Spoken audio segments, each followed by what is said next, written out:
എല്ലാവർക്കും നമസ്കാരം. നാട്യമുദ്രയുടെ പുതിയ വീഡിയോയിലേക്ക് ഏവർക്കും സ്വാഗതം.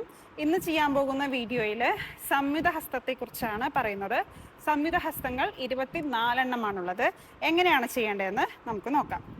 അഞ്ജലി, കപോധം, കർക്കടം, സ്വസ്തികം, ഡോളം, പുഷ്പപുടം, ഉത്സംഗം, ശിവലിംഗം. ഡോളം, പുഷ്പപുടം, ഉത്സംഗം, ശിവലിംഗം. കടകാവർത്തനം, കർത്തരി, സ്വസ്തികം.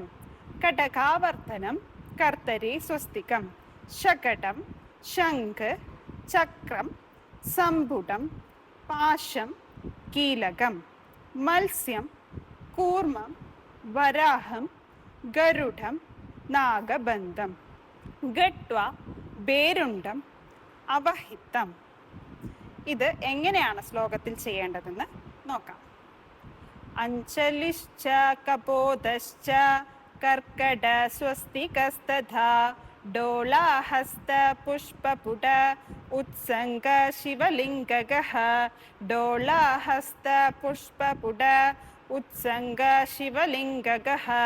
കടകാവർത്തനശ്ചൈവ കർത്തരി സ്വസ്തികസ്തഥാ. കടകാവർത്തനശ്ചൈവ കർത്തരി സ്വസ്തികസ്തഥാ. ശകടം ശംഖ് ചക്രേ ച സംപുട പാശകീലകൗ. മത്സ്യ കൂർമ്മവരാഹശ്ച ഗരുഡോ നാഗബന്ധകഃ. ഗട്വാ ബേരുണ്ടകാകശ്ച അവഹിതസ്തഥൈവ ച.